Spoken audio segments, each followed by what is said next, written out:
খাদ্যের দাম বাড়লো কেন? খাবারের দাম বাড়লো কেন? প্রশাসন জবাব চাই।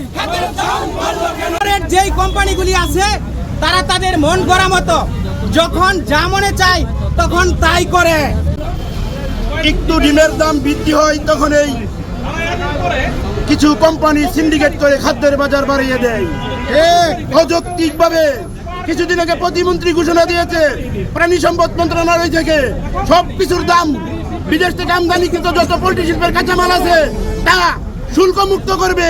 যেখানে খাদ্যের দাম 50 টাকা 100 টাকা কমাবে সেখানে অযৌক্তিকভাবে খাদ্যের দাম 100 টাকা বাড়ানো হয়েছে।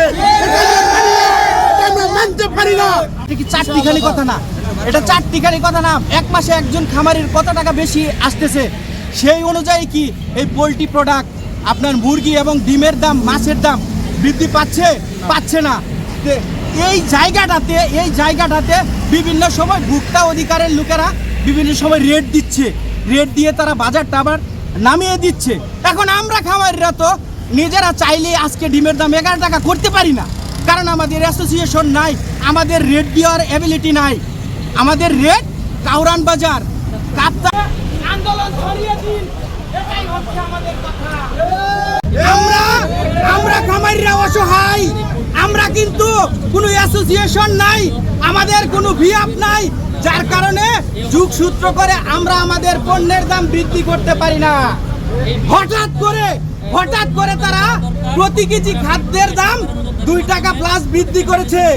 এতে যে সকল খামারিরা ছিল তারা আজকে দিশেহারা, তারা আজকে ঘরে থাকতে পারতেছে না, তারা ঋণের দায়ে জর্জরিত। তারা খামারে থাকার কথা, আজকে তারা রাজপথে চলে এসেছে আন্দোলন করার জন্য। কেন? এদেশের খামারিরা কি এই পোল্ট্রি সেক্টরের এবং কি দেশের উন্নয়নের সাথে যোগসূত্র তাদের নাই?